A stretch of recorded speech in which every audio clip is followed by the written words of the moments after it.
Welcome to Cash Plays. And now your host, Bart Hanson. Hello and welcome to another week of Cash Plays. I am Bart Hanson. Today's episode, May 27th, a conversation with Leatherass. Dusty Schmidt, a guy that's played almost as many hands as anyone else on the internet, something like 5 million hands. I went down to Newport Beach today and did an interview with him, and it went great. So stick around for that after the break. We are coming up on the World Series. I'm actually heading off to Vegas either on Wednesday or Thursday of this week, and I rented a condo with a buddy of mine. And hopefully I'll be recording Cash Plays from what is kind of the Poker Road booth over outside the Amazon room, where they used to do the Bluff webcast interviews next to kind of that, where they serve that food, like that WSOP cafe. So take a look for me over there.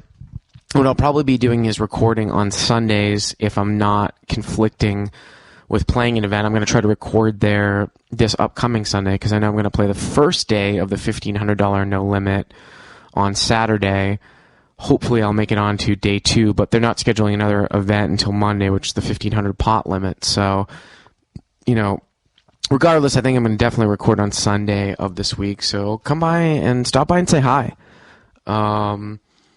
You know, maybe sometimes I might fill in on Poker Road Radio. We'll see how that goes. I know those guys are going to be busy, so I might be over there at some point over the summer. But, you know, come over and talk to me. I love to talk to everybody that likes the show, that select Cash Plays, that, you know, might have heard me on Live at the Bike. I just love to talk poker, so don't be shy and come over and talk about it. As always, you can email me at cashplays@pokerroad.com. and send over a voicemail, 877-836-ROAD, 877-836-ROAD. And, you know, it seems like I seem to be playing more voicemails than I have been reading emails. I mean, I try to get to a lot of emails, but I do get, you know, dozens and dozens per week. So if you send a good voicemail in, hey, man, I've been playing them out. So, you know, think about doing that. First email here comes from Duke, and he says, I've got a question for you, Bart. When calling raises with suited connectors pre-flop, what is your thought process with respect to your position? For instance, assuming stacks are large enough to meet the 20 times requirement, how differently would you approach calling Jack-9 suited from the button to an open cutoff raise versus calling the same hand out of the small blind to an open button raise? Also, how do you take your opponent's tendencies into account in these situations? Well, thank you very much for the email, Duke.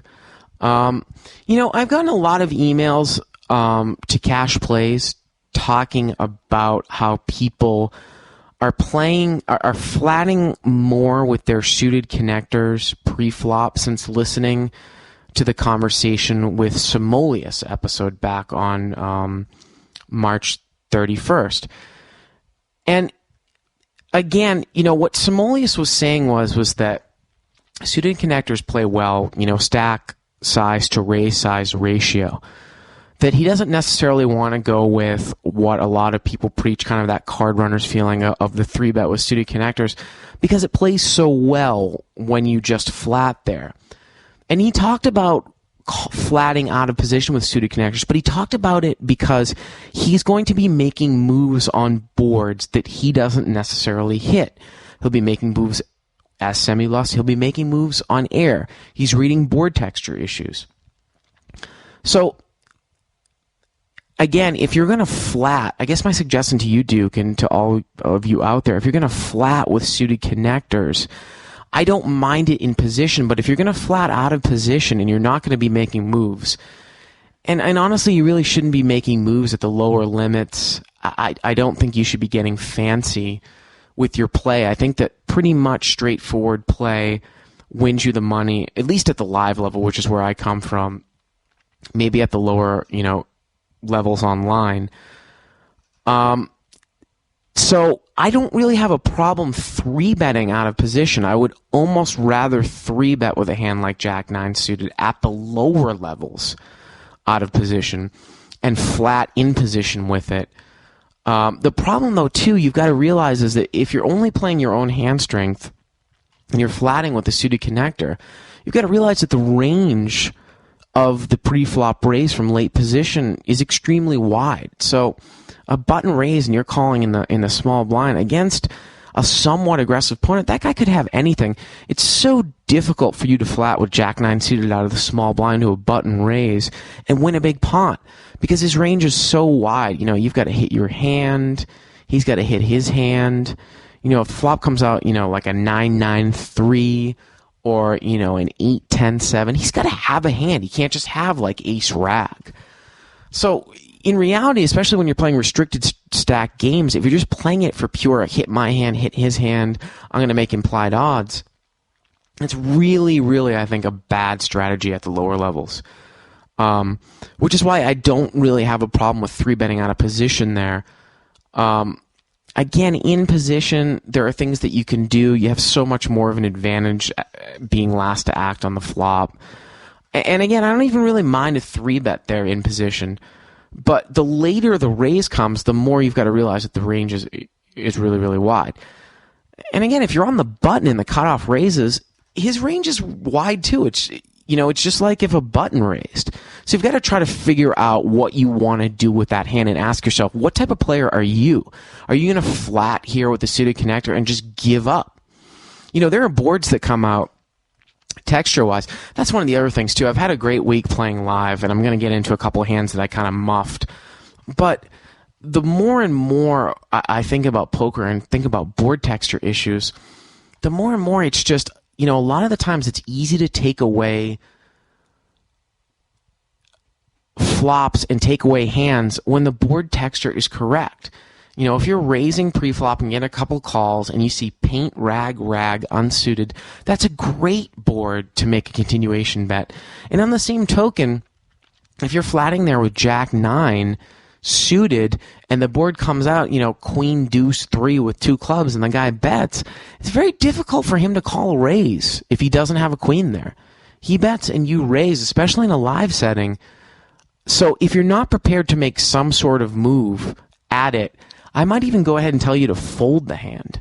Because if you're just playing the hand for its own strength, I just really don't think that it's worth it. And I hope that helps you with your question, Duke. Thank you very, very much. So I played a couple of hands that I kind of screwed up on and I want to go over before we head to break and bring Leatherass in here. And one of the hands was kind of what we've talked about over the last couple episodes where I played it on the flop like I knew what I was doing, but I didn't really have a plan for the turn, and I'll go over it right now. Effective stacks 3,000.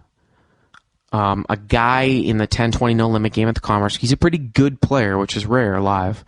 Opens for 100 after 1 limper in the cutoff. I'm in the small blind with 2 aces, and I make it 330. Gets folded around on the cutoff, and he calls. So the pot's about 700. The board comes out ace queen 7 with 2 diamonds. Now, this guy doesn't know me. I know that he's a fairly good player, but he has no idea how I play. So I'm thinking that his range could be rather wide because he almost, the way that I was playing, I wasn't really picking up anything. So I think he almost sees me as a tight live knit. So it wouldn't be surprising to me if he called with a pocket pair, if he called with some sort of suited connector, yada yada. His range isn't necessarily polarized to a big pocket pair. Let's put it that way. The board comes out ace queen 7 with 2 diamonds. And I said to myself on the flop, I'm going to make it look like I am trying to bet to protect my hand. I'm going to try to make an overbet here that does not represent aces or queens full. So I come out and I think I lead for 500, which is a pretty big bet. And he instantly calls. So he's got about, I want to say, let's see, he had 2,000 on the river. He has 2,700 left. So he started the hand with about 3,500. So when I bet 500, he calls. He's got 2,700 left. The pot is 1,600. So he's got about a pot and a half bet size left. I've got top set. There's a couple diamonds out there. Thought it might hit like a range of, obviously if he's got 3 queens, we're dancing. And I thought I made a bet out here where maybe he could float. That's what I was thinking on the flop, that maybe he could float here and maybe take it away from me on the turn. But my instinct when the turn came was always to fast play. This kind of goes back to, I think it kind of goes back to sometimes when I'm stuck and when the days were always, when the days of poker were really good the last couple of years, where the days were easy. You just bet your hand and you bet for value and you always win the most money, which still is for the most part correct. But the turn comes to 7 of diamonds. This puts a third diamond out there and I've got aces full. And I think to myself, well, the one thing I don't want to happen here is I do not want the guy to check behind on the turn. And the thought went out of my head on the flop was, well, I'm betting so much on the flop, I'm going to give the guy a chance to float. When that turn filled me up, that thought just kind of disappeared out of my head. And I didn't even really consider checking the turn. I said, I do not want to check. I do not want this guy to check behind me on the turn. Because I put myself in his position and I bet out big on the flop. If I make a flush there on the turn, I don't necessarily always bet, because in my mind, the chances of aces or queens full there are pretty strong. And if I were to bet, say, a medium flush, what am I really going to get called by here? Maybe ace king with the king of diamonds, maybe 2 kings with the king of diamonds. But I would possibly consider, if I had called with some sort of connecting diamond hand, to check behind on the turn and call any non-river diamond bet. Almost like a pot control type of thing. That's what I was thinking. I'm not necessarily saying it was correct, but that was what was going through my mind. So the pot's 1,600, and now I come out and I bet 700. The guy calls, again, almost immediately. All right, 1,400 on top now. Now the pot's 3,000. He's got 2,000 left in his stack. The river's an offsuit deuce. And again, I don't really mind this river play. I was trying to go small bet to get the stack in, and I shoved. 2,000, 5,000, 2,000 to call. He's getting 2.5 to 1. And he tanked and he tanked and he tanked and he folded 8, 9 of diamonds. And, again, because I don't get his stack in there, I wonder if I made a mistake. And I talked to Dusty about this hand after we did the interview, which is coming up. And he said that he really didn't necessarily mind my line. He can see checking to try to give the guy a chance to possibly float. He can see check raising all in. I think what he said is that, my line is not bad, and it's not, necessarily, again, it's not necessarily incorrect, and it might even be good. I think what we talked about the hand is he said that probably the worst thing you could do is check call the turn and then lead the river. Now, if you were to check call the turn and he made a bet,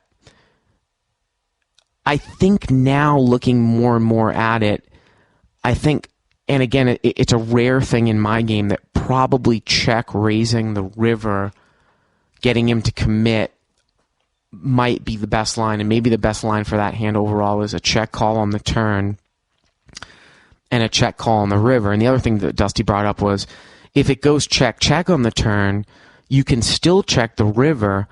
And, the guy might value bet an ace. He's going to definitely bet ace king there. So, if he's got ace king with the king of diamonds, he calls the flop. Now, I do have 2 aces, so the chances of that are unlikely. And he checks behind on the turn, picks up his diamond draw. He's going to value bet the river. He might try to, I guess, occasionally bluff some rivers, thinking I might have kings or something like that. Again, I'm a little disappointed I didn't get all the money in.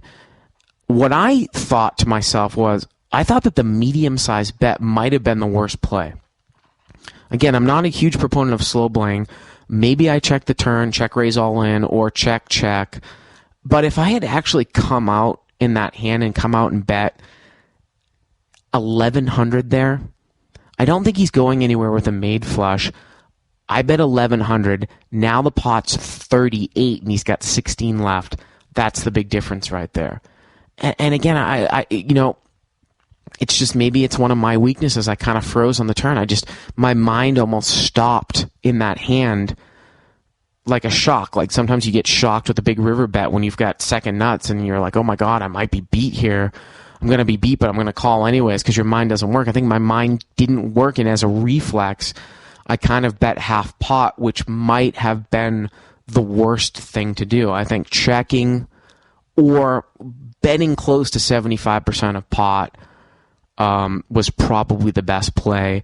And, the more and more I think about it, I think I chalk it down as a $2,000 mistake, what we talked about last episode. Mistakes they're not just bad calls, they're value mistakes. They're sometimes playing, a hand incorrectly. And, when something like that happens again, I'll be ready for it. But it was definitely an interesting hand. Last hand that happened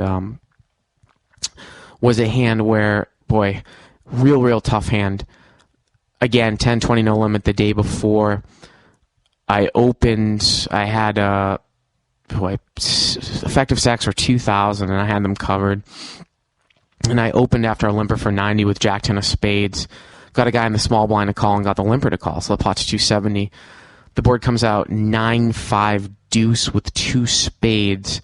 Checked around to me. I bet 210. Call. So 630 on the turn. $800 pot. Turn now is a 3 of spades. So it's 9-5 deuce. 2 spades turns a 3 of spades. Check to the limper, who now leads for 600. He's got about 1,000 behind. The small blind has the small blind actually has got about 1,900 left. So I guess the small blind stack was maybe 2,400 to start the hand. He leads for 6. Now the pot's 12. Kind of as a reflex, I make it 13, and the small blind check ships all in for 19 total. The limper tanks and folds, and the pot is laying me something like 6 or 7 to 1, and I'm forced to call, and the guy shows the nut flush. In the blind, the limper folded an 8 high flush, flush over flush over flush. I was talking to a good buddy of mine that I respect his game a lot, and he was telling me that he might have called the turn. He might have just come out and called the turn, given the guy who was the short stack in the hand, who was the limper, a little bit of rope, to hang himself if he was bluffing. And it gives me the opportunity to possibly fold to a check raise. So the guy in mid position leads for 600, and let's say I change my lineup now. He leads for 600, and I flat. So now the pot's 2,600 to call, and now the guy check ships for 19. So the pot is now 3,900, 1,300 for me to call. Let's say, again, the mid-position folds. Now it's 3,900, 13 for me to call, giving 3 to 1. Kind of disagreed with him a little bit, and I'm a little bit torn as to if I played the hand wrong, badly and wrong, and if I had flatted the turn here, could I get away from a check raise? Because the guy in mid-position, I'm the pre-flop raiser, I can have anything. The guy in mid-position now leads 600. Now, if I flat, obviously I'm not, I can have a very wide range of hands, set, overpair, big pair with a spade. But the fact that now that guy in the blind is check raising basically a mid-position strong lead on the turn. Remember, check, bet, call on the turn. Obvious draw comes in. Now mid-position leads for 2/3 pot on the turn. I flat, and now the guy check ships. Can he check ship with a hand that's worse than a jack high flush? Now, I know a lot of you online are saying absolutely. Live, it's a little bit different. It's a very, very tough spot, and I just wanted to bring it up. I'm not necessarily convinced that I made a mistake by bumping it up to 13, and I don't necessarily know if I can get away from it when the guy check raises me all in. But 2 interesting spots that came up live.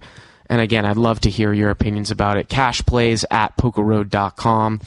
And again, get your voicemails in 877-836-7623. We're going to take a little break, and we will be back with Dusty Leatherass Schmidt right here on Cash Plays. Cash Plays.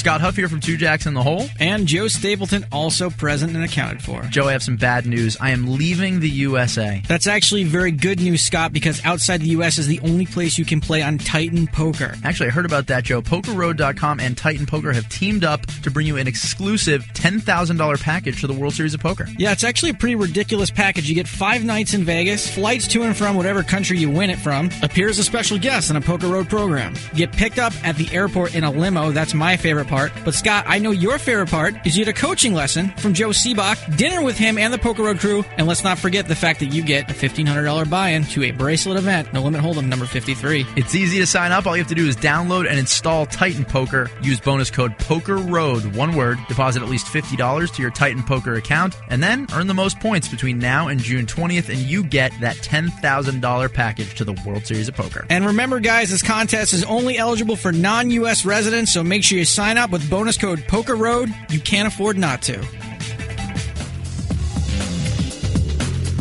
Cash Plays. And we are back here on Cash Plays. I am Bart Hanson, joined by today's guest, Dusty Leatherass Schmidt. We finally get to talk to each other, Dusty. We were thinking about having you on the show as the first guest, but you're from Oregon, right? So right. Sometimes you come back here to California, so we grabbed you right now. I did a fair amount of research for this because I didn't know that much about you, and your story was kind of interesting. Everybody knows you as a guy who's played just tons and tons of hands, but just tell us briefly, how did you get into playing online poker, and take us through, what's been going on the last few years. Yeah, it's actually kind of a pretty weird way I came about it.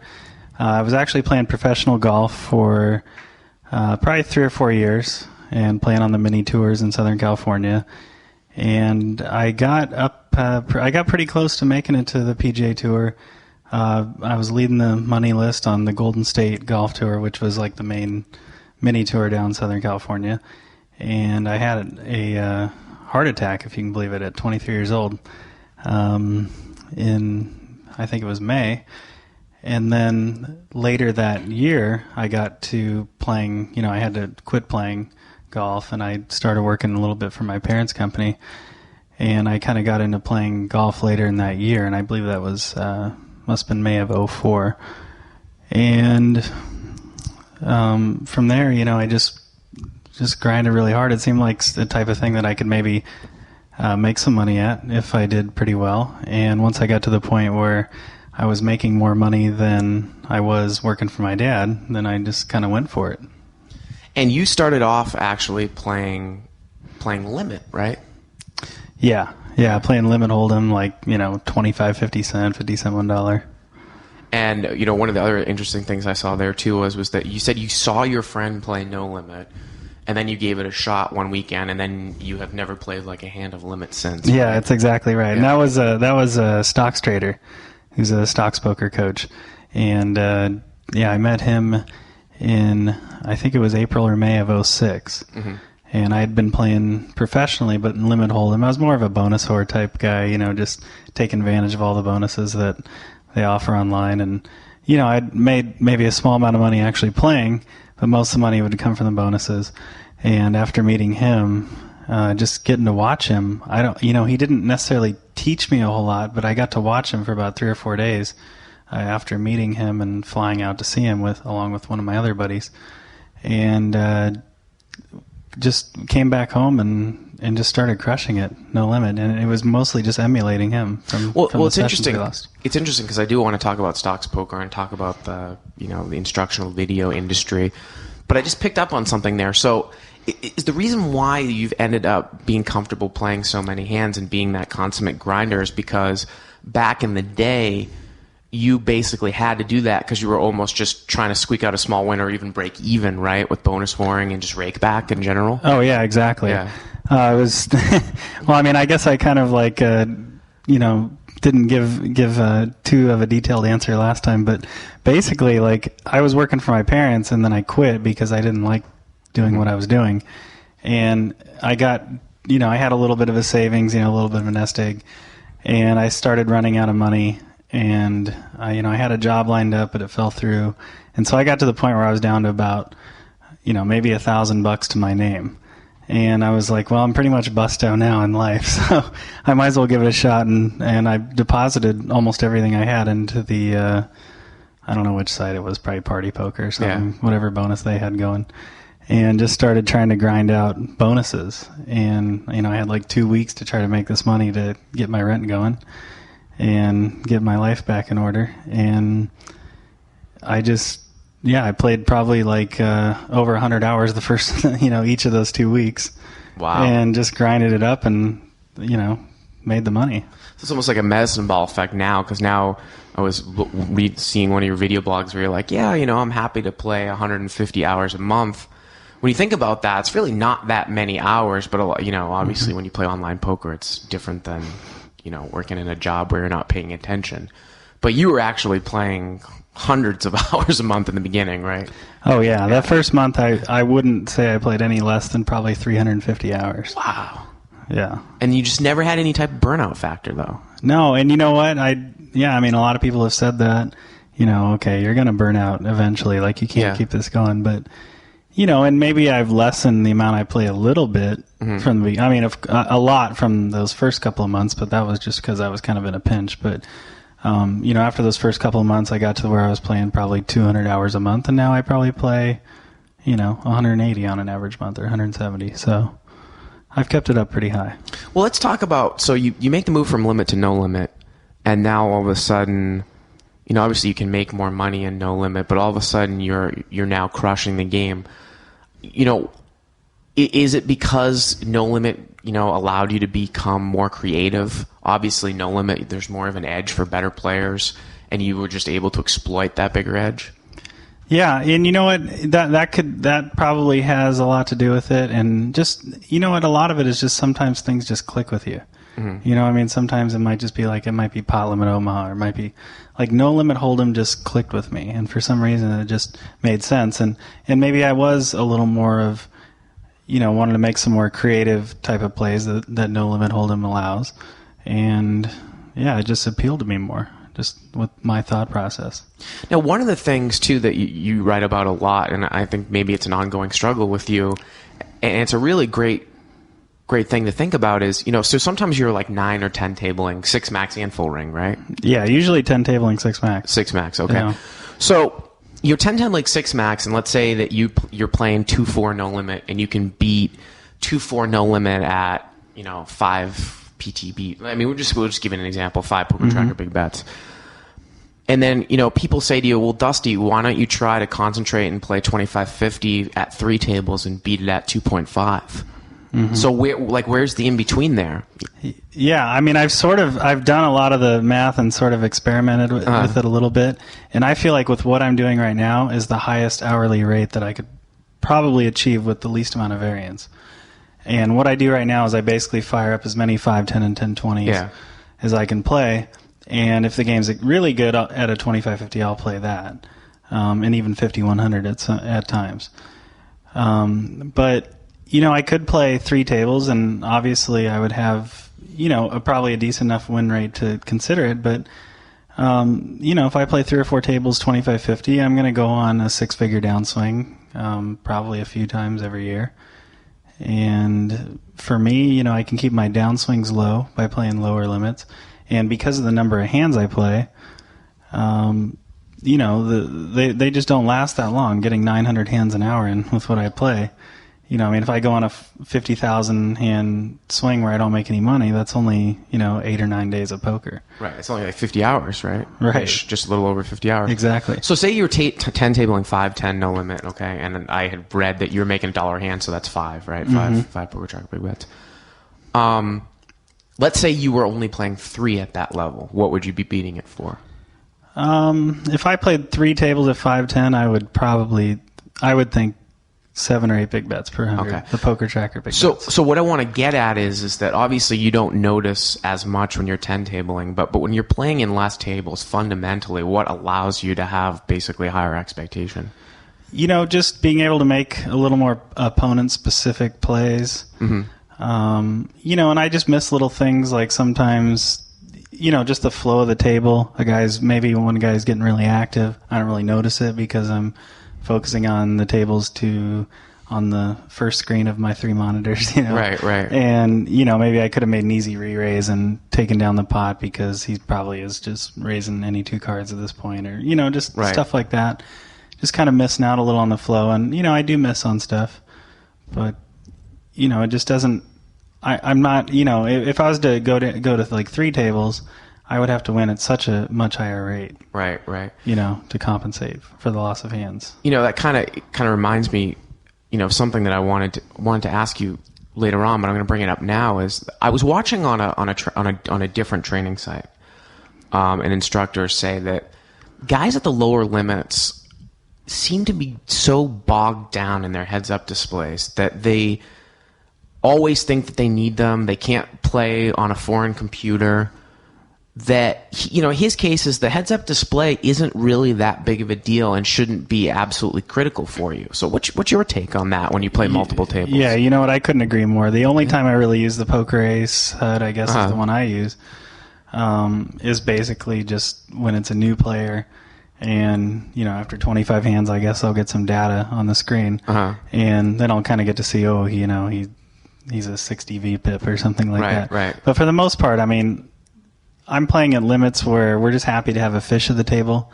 The rest of the guys, are all 5 really good pros in a 6-max table. And I've played with these guys every day for, a year and a half.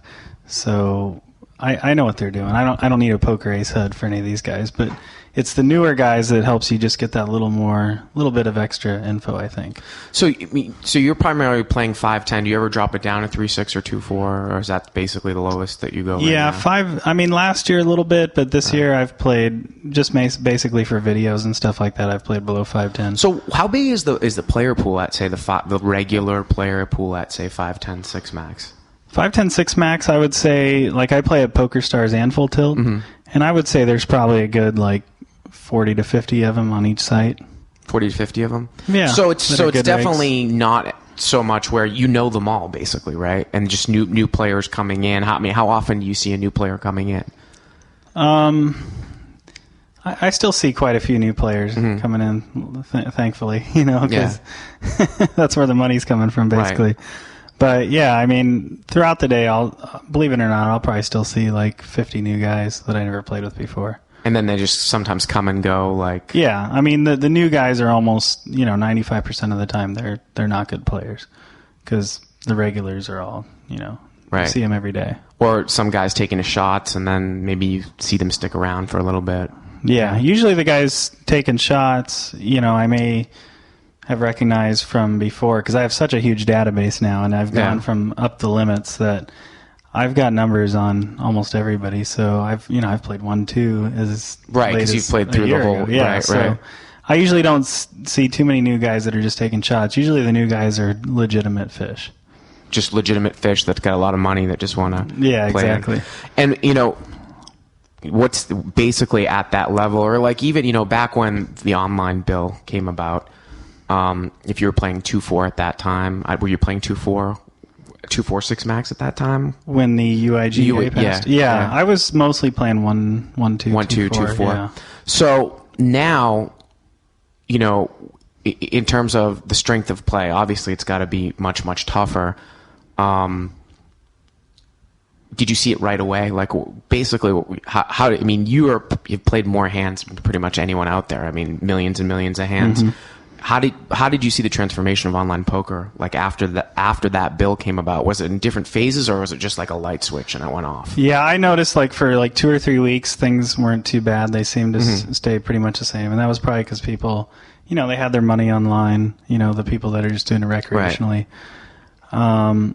But after about 2 or 3 weeks, I noticed it got way tougher, and my win rate.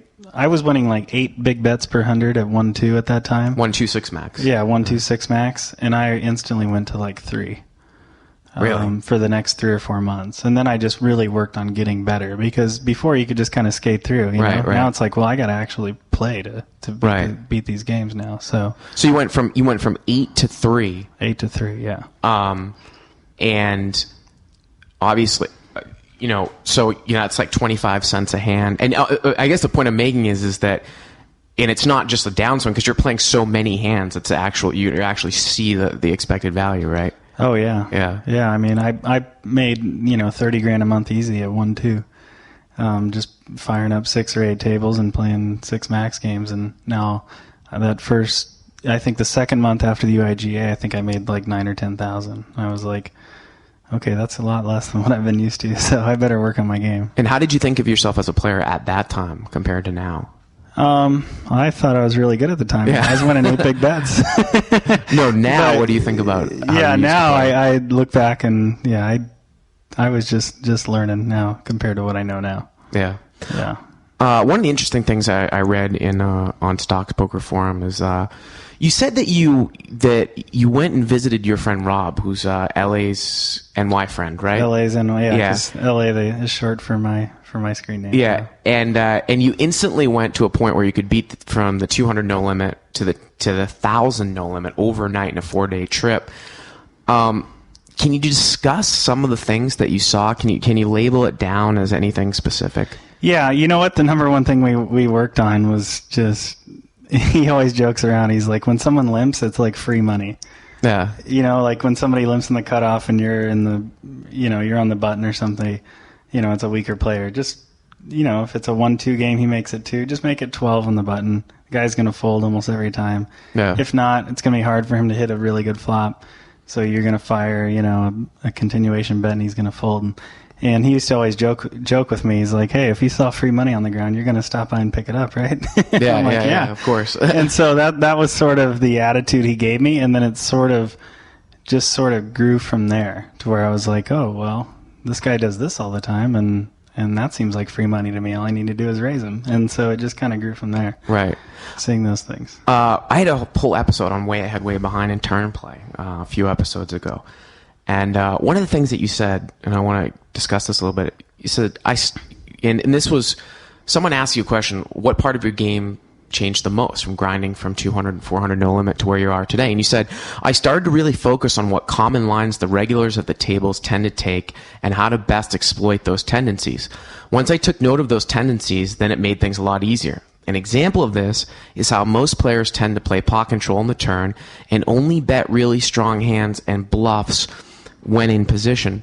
This is really something that I find very interesting because sometimes I struggle with it and I'm trying to find where that line is because, we talked about in the show a couple weeks ago, you raise it up with, an ace jack hand and the board comes out, jack 6 deuce, you bet the flop, you get a call, now the turn's a deuce or something like that.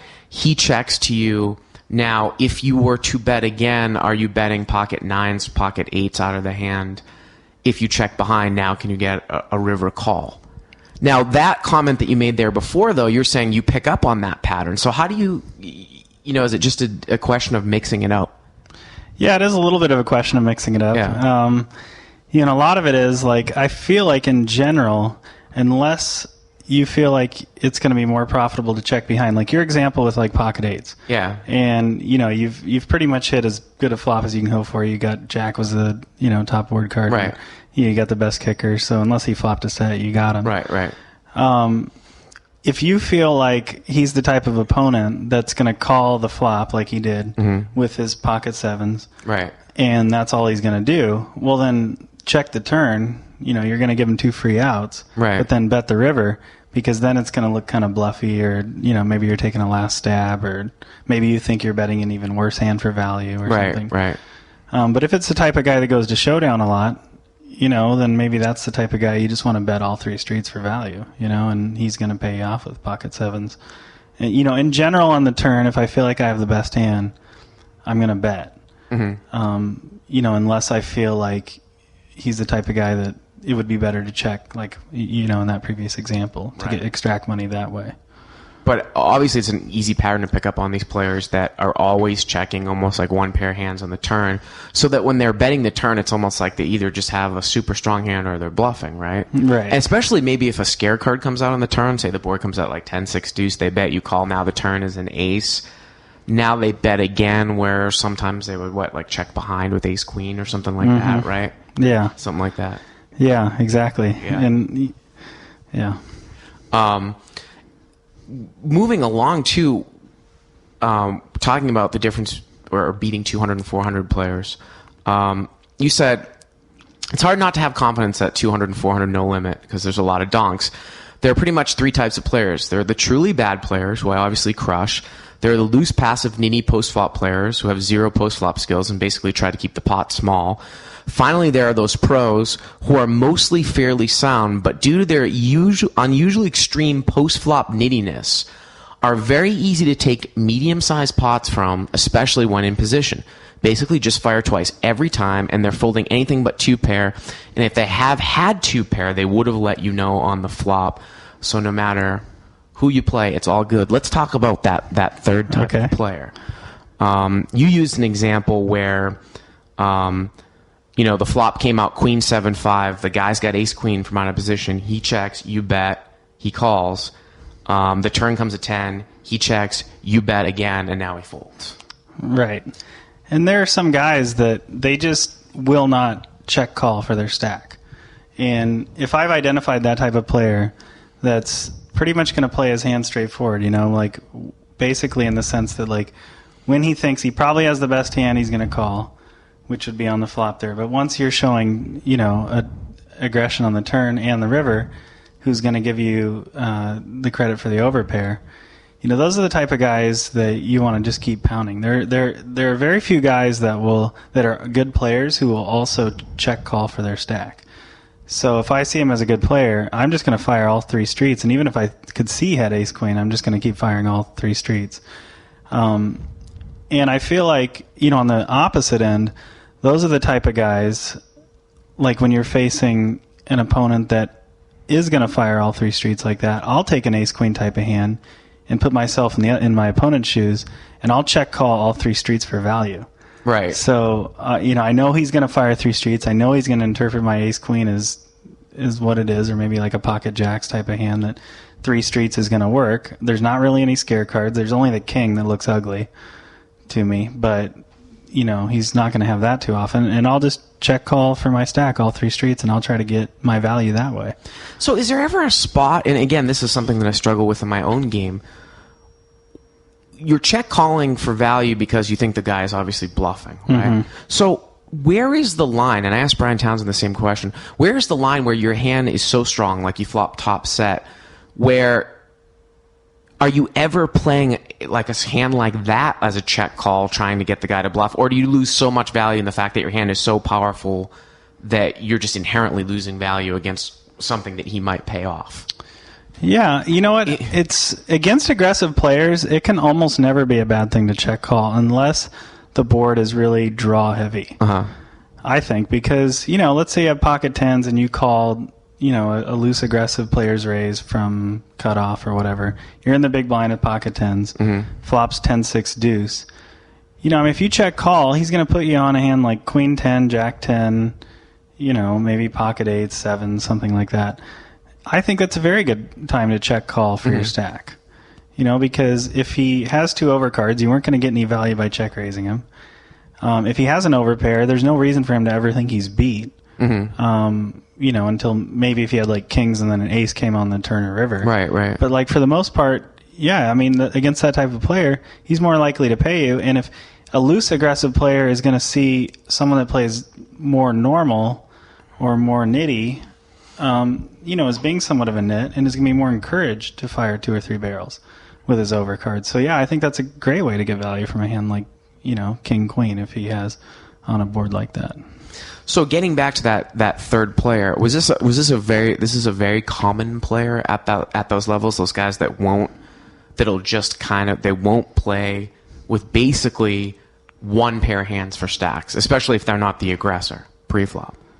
Yeah, I think the type of player that we were talking about with that ace queen situation is more common at the mid limits. I think you start to find people check calling for their stack, but in a good way.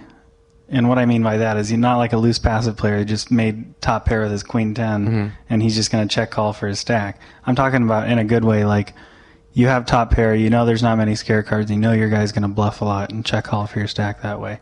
I think that that player doesn't occur too much at the mid limits, but occurs a little more often at the higher limits. But still not too often. Not too often. You just don't see that line too often, I think. Well, interesting. You brought up lags, and you talked a lot about tags, and you said at one time, let's talk about relentless aggression. I quote you. You said that the tags will make money in the long run. Tags will always get the money in the end, so don't be a victim of this false belief that the lags are like gods. You also said people way overvalue the pseudo-deception factor in raising with a wide range of hands pre-flop. In my opinion, it's all about making crucial later street decisions and being able to be cool and calm in these situations. Most 5, 10, and 10, 20 pros, even a lot of good ones, fail miserably at this. There's no doubt that I get dominated by lags in pre-flop and on the flop, but they're definitely way behind to tags on the turn and river. And thankfully for that, because that's where most of the money is made. Yeah. And I think what I meant by that was, a lot of where's the money going to come from when you're playing against two guys who are really good? And the money's going to come from getting your opponent to misjudge your range of hands. And if you can put your opponent in that sort of situation, then I think that's where a lot of the money comes from. And my opinion is that a lot of lags will try to get you to misjudge their range pre-flop because they're opening such a huge range of hands. I try to get people to misjudge my range post-flop. And a good example of that would be with that pocket tens hand, where you flop top set, I'm check calling. Guys are going to think, a lot that I'm check calling with like sevens and eights. And, for the most part, sometimes that is true. Maybe I am check calling with sevens and eights, and sometimes I will check call my stack with sevens or eights in that spot. But for the most part, I'm getting guys to misjudge my range by just playing hands, some big hands in a passive manner, and some marginal hands in an aggressive manner. And, lags, obviously they're putting pressure on you pre-flop, and I assume by the comment, almost always making some sort of continuation bet on the flop. Where do they go wrong, though, on the later streets? Is it just not knowing when to shut down, or after you show them that you will check call for stacks, then they don't continue adding pressure? Yeah, that's interesting. I don't think they do go wrong very often. I think that it's usually a good value play to just keep betting. Mm-hmm. I mean, if you've got a guy, you're in position, you're going to keep betting. Pot's $1,000, you're going to bet 700. You're getting a pretty good price on your bluff, and especially if you have equity in the pot as well. It really doesn't need to work too often. But I think where they go wrong is when they don't adjust and they get a tighter sort of player who's check calling. They just see that check call line. They can't help themselves. They just keep betting, and they don't realize that their opponent's check calling for their stack. Well, and the other thing that sometimes I get, sometimes I think people at the lower limits get kind of the wrong, it's kind of like a mixed motion thing, because you're saying that taggy play basically will win the money in the long term, right? Mm-hmm. But at the lower levels, you always hear these guys, and I think you might have said it too, where just sheer aggression sometimes wins you money. So, what's the... I'm a little confused as to what the answer is in terms of style. Yeah, and I think that is a pretty interesting one. And I've noticed, from my experience, that, no limit, $100 buy-in, 50-cent blinds, all the way up to, 2-4, seems to be that sweet spot where relentless aggression is valued. And the reason why is because... in my opinion anyway, the reason why is that at the smaller limits, guys are just going to showdown too much. So relentless aggression is just letting them let you value bet their their good hands, because they're not folding anyway. At the mid limits to me is where I've felt like people play the most weak tight, and you can just sort of just keep firing at them and they fold. And then at the higher limits is where they start to realize, the upper mid to high limits is where they start to realize what you're doing and then exploit that.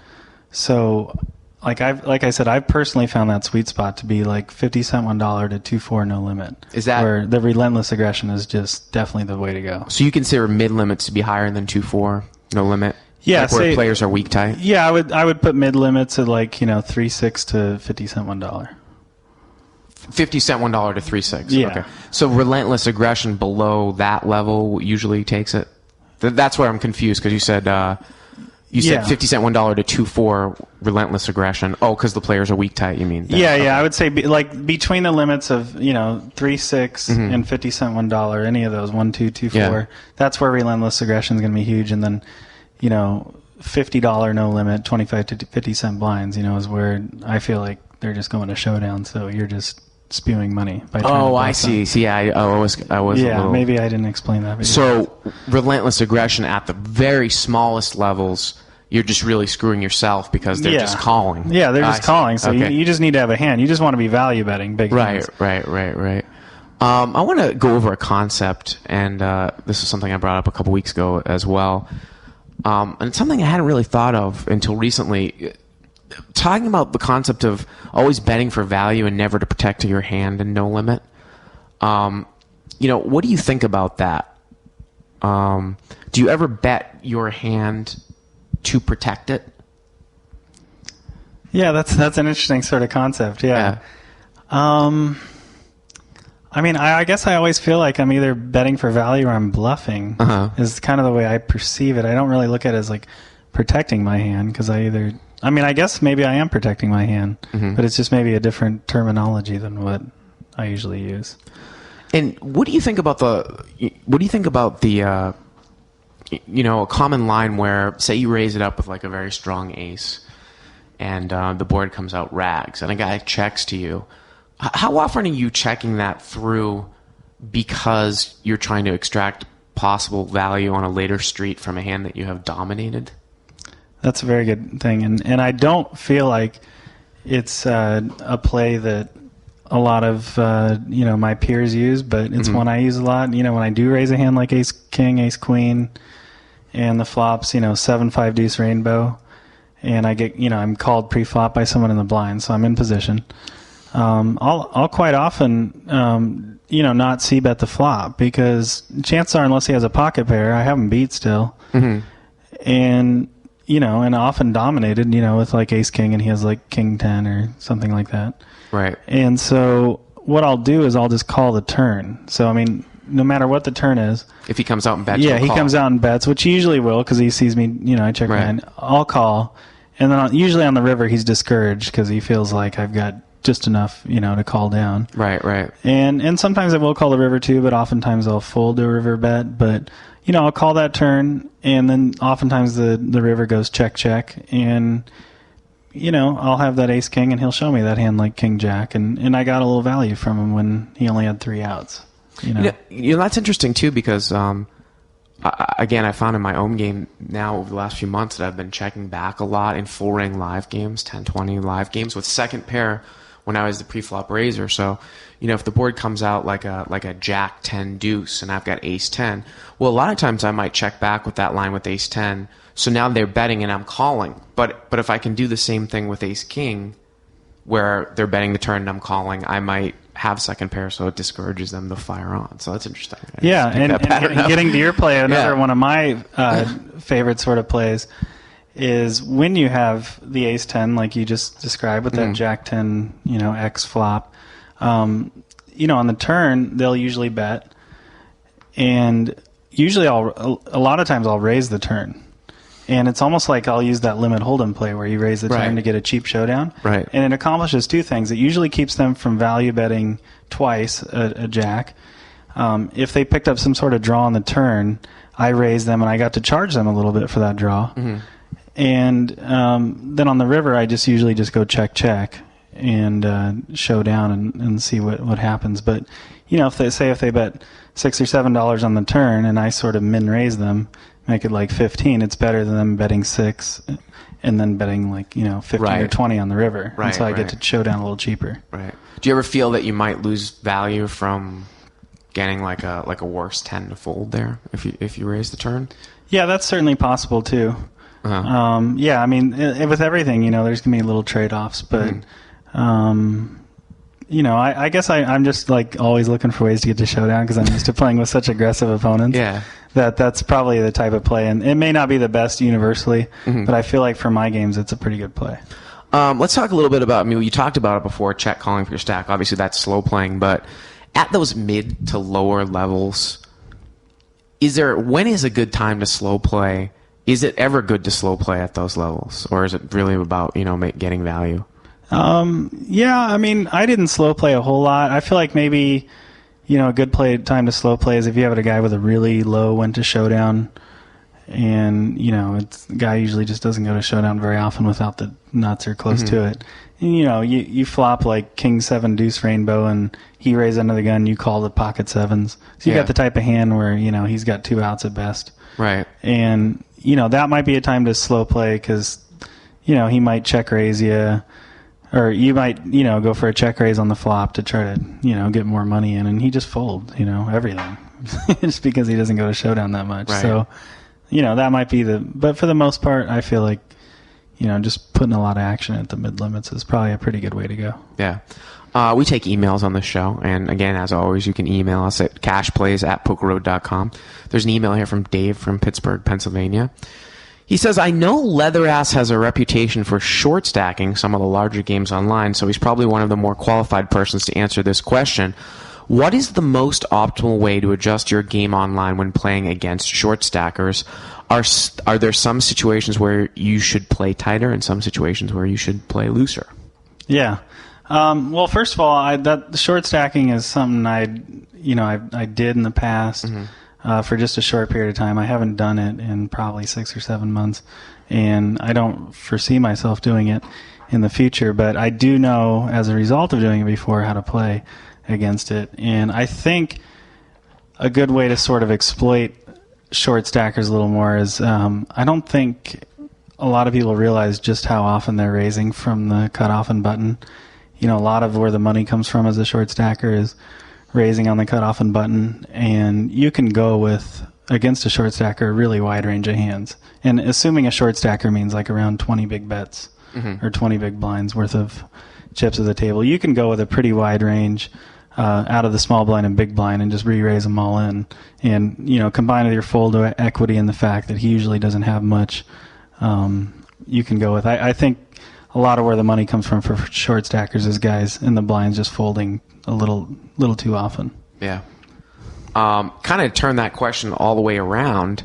I just noticed, and I don't know how long it's been going for, I can't be more than a couple weeks, that they now have deep stack tables. And I'm talking about 200 big bet tables, big blind tables at the lower limits, like 1, 2, 2, 4.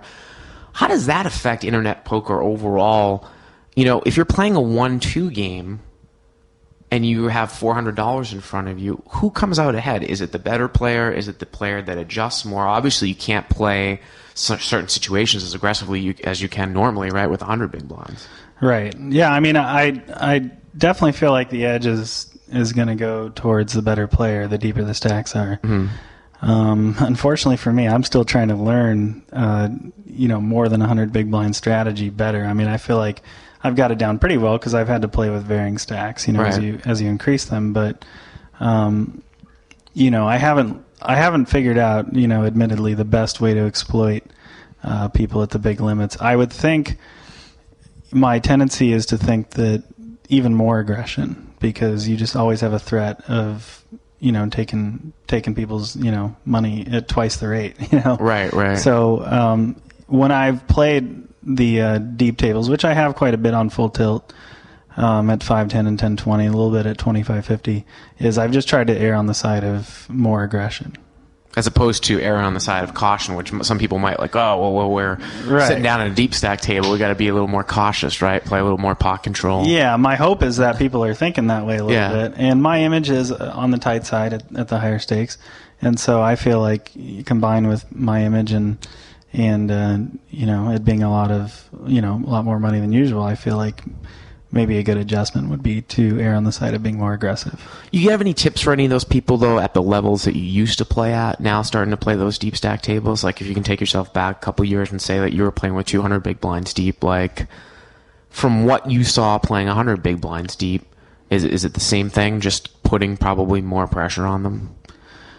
It's tough to say. Yeah, probably at the mid limits because, like we were talking about earlier, aggression is a key. So I would say continuing that amped up aggression would be a pretty good idea. And I think, position's always huge. I think position's probably going to be, even more important the deeper you are. So I would try to take lots of flops in position with anything. At a 1-2, table where everybody's got $400 or more, guy raised under the gun, I might even throw in a call with like king 6 suited or something on the button, just because the value of position, and when you do make that flush, you have potential to extract a lot more. So yeah, I'd try to play a lot more hands in position and just keep the pressure on. Well, let's talk about stocks poker now, and just talk about in general, like what the training video industry has done for poker, because I think you even said it yourself that you became a great player by joining Stocks Poker, right? Yeah, exactly. Even before you were an instructor, right? Yeah, I joined as a member and was watching videos same as everyone else. And how much did it help your game? Oh, it was tremendous. I got that lesson from Nick Grugian, who's a stocks trader, and I flew back to New York, like, as I was saying, in April or May of 2006, and I didn't really get any sort of, maybe a little bit, not very much additional advice than I would get out of a video of just watching him. I said, I mostly just watched and emulated, and just watching him play and watching how, and listening to him and watching how a good player thinks and what he does. It's sort of I just got to the point where it just sort of branched off into other questions, and I'd seek out those answers based on other plays I'd seen. And do you think that, perfect example at the 5-10 no limit 6 max level, that probably is what the equivalent of what maybe 2550 5100 before the UIAGA bill in terms of toughness? Oh yeah, probably. Do you think that pretty much everybody has watched these videos? Everybody at your level has basically kind of been trained by these videos. Yeah, probably. Among the regulars, sure. Against the fish, who knows? But I would say probably amongst the regulars. I wouldn't imagine they haven't seen, some sort of video from some training site. So I guess the next question that what you'd want to draw from that, or what I'm a little bit still confused about, is, so if everybody's watched the same videos, what are you, Dusty, taking out of these videos that make it so that you can be successful at 5-10 as opposed to somebody who's still is only a 1 or 2 Poker Tracker big bet winner at 1, 2, or 2-4? Yeah, I just think it's like anything else in the world. It's, how much work you're willing to put in. The people that work the harder and do everything they can do to benefit themselves, get paid the most. And I feel like there's a great example of that with these training videos. The information is there to be, a 25-50 player if you're willing to put in the hard work and dedication. And sure, it might take you years, but it's there, and I feel like to be a 25-50 player right now. Yeah, to be a 25-50 player right now based on our videos, or any instructional sites videos. I'm not just saying Stocks Poker's right. I think it's out there, and I just think it's a matter of how much work you're willing to do. What is something that, or what are some of the things that Stocks Poker offers that maybe some of the other training sites don't offer, and why would you say tell a potential person who wants to get training videos to go to Stocks Poker? You know what? All the sites are really good, and it's really hard to sort of separate yourselves from them because everybody plays so well, and it just seems to be a great group of guys from what I've met in general from all these training sites. The one thing I will say that initially drew me to Stocks Poker before I became a coach, and also what I've always taken a lot of pride in since I've been with the site for so long now, is just the friendliness of everyone. When you go in the forums and ask a question, you're getting a response, in no time, getting great responses. And the coaches are always in there. We have so many thousands of posts between our coaches from just us helping members. And we just sort of really try to, it's more of a grassroots type thing. We're trying to help everyone out. Now, are you part of the management team at all, or you're just a teacher there? Yeah, just I'm a co-owner and coach, but I don't get involved too much with managerial stuff. Well, what I mean by that is what do you look for when you're bringing on are you in charge of bringing on new people to make new videos? Is that something that might go through you? Yeah, I mean, for all of us, we keep our eyes open on new talent. Yeah. I mean, what do you look for when someone's trying to make a video? What makes a good video as opposed to one that's not so good? I think the main thing is just how well is the coach getting his point across, and how easy is it for it to understand for the average guy. Because I know that there's definitely some stylistic differences where some people love videos when a guy doesn't talk at all, and some guy might talk nonstop. Right. Yeah, and a lot of it too is the style. We like to offer different perspectives. So a lot of our coaches, some guys are on the tighter end, some are on the looser end, and people just need to find their what works for them the best. So we try to offer as much as we can. One last topic before I let you go. You've talked about recently about how you started playing heads up. Let's talk a little bit about that. Let's talk about is it really the case where if you're the best players, you're going to make more money heads up versus six max, you're going to make more money six max versus full ring? Yeah, I think so. But the thing is, though, is that there is a little bit of a trade-off, because I can play 10 tables at six max and play, close to 1,000 hands an hour, probably 900 to be safe on average. And with heads up, I pretty much cap. If I want to bring my A game, which my A game isn't that good right now, but if I want to bring what I've, the best of what I've got, I'm going to play 2 tables, and it's going to probably be 200 hands an hour, so I'm going to get like 400 hands as opposed to 900. So I basically have to win 2.5 times as much per hand to make things be equal. Now, Brian Townsend warned everybody to not play heads up at the lower levels because of the rake factor. At the 1, 2, and 2, 4, I think he said he didn't start playing heads up until he was at 25-50. Really? Yeah. Yeah, I mean, that's probably a consideration. I do think, though, that if you're good enough, you can mash people for so much money that I don't think the rake will be too big of a factor. I mean, I've just got started in heads up, and I'm up over 10 poker tracker big bets per 100 over like 12 or 13,000 hands at this low to mid limits.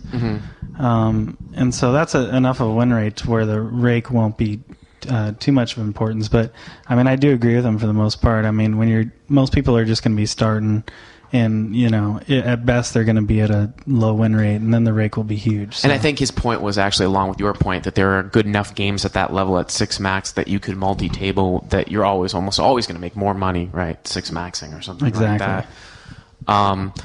Do you see basically, heads up, we were talking about sheer aggression, in terms of what you've started, where you've gone with your heads up game? You said you've only played like 10 or 13,000 hands. What's been your style like so far? You know what? I mean, my style's been pretty similar to my six max style. A lot of times I just kind of play against aggressive players to kind of induce bluffs and just try to pounce on, more passive players. But I'd imagine my heads up game is going to look a lot differently, 6 months from now or when I get to focus on a little more than it is right now, because I'm just kind of going by the seat of my pants and kind of what feels right. So. You weren't considering playing that F-Tops event or the full tilt event that went on yesterday? Yeah, maybe if I got a lot of stake. Yeah, 25 grand for me to put up at this point. I'm just a mid-limit grinder right now and heads up. So David Singer beat White Lime, who I think is the guy over on Deuces Cracked, right? Oh, yeah. White Lime's a very good player. Yeah, and of course 2+2 and all the internet forums going crazy about how bad the live players are. So. I thought that was a little interesting, but that battle will probably never end. Yeah. Do you ever get a chance to play live, or do you ever play live? I've been going to the Bellagio probably, once or twice, a month, and just kind of going down for like a day or two and just playing a little bit. And what do you do? Try to play the highest level? Yeah, not the highest maybe, but I'll play some 25-50 and 50-100 and stuff like that, and that's gone fairly well. And I feel like the games have been pretty soft, but at the same time, they might be reading me really well, and I don't know it. So technically, it seems like they're not as strong, but, a lot of where the skills come from is putting people in a better range of hands. I mean, for a guy like you, though, it must be amazing sometimes. I don't know if you have boredom as an issue when you play live, but, you could see that a guy might go on a good streak when he's really not a good player, and he could win hundreds of thousands of dollars at that level over a couple of months, where that might be only, a week's worth of hands that you might play online, right? Right, yeah. It's amazing. It is, yeah. So it's hard to beat that just sheer volume you get online. Yeah. And have you noticed, like, how have you been able to combat, like, not always being in hands, like when you're 10 tabling? When you play live? Oh, live, yeah. I mean, truthfully, I usually sit down. I usually get excited about going. Yeah. And then I'm really pumped up sitting at the table, and I'm nervous and I'm excited and all that stuff. And then I play for like an hour, and I'm just like, oh my God, I'm so used to having aces, or something. Like on some screen, it's, with every couple of minutes, and I'm just like, man, I've folded every hand for an hour. So it's a little bit of a challenge. Yeah. Well, Dusty, I appreciate you coming on the show. And we'll look forward to some things from you from Stocks Poker, and you might play in a couple events at the World Series next week. Maybe, is that what you're saying? Yeah, I'm thinking about going in the middle of June, and then I'm playing the main event in first week of July. Super. Well, thanks for coming on the show again. Yeah, thanks for having me, Bart. I really appreciate it. Dusty Schmidt, Leatherass, and that's going to wrap things up for this week. We will be back next week. Hopefully, I will be doing this from the Poker Road booth. If everyone's been listening to BPS and Poker Road Radio, they're actually going to have a Poker Road booth over right outside the Amazon room where they did the bluff interviews last year. So come by and say hi. So for Dusty Leatherass Schmidt, I'm Bart Hanson. We'll see you next week.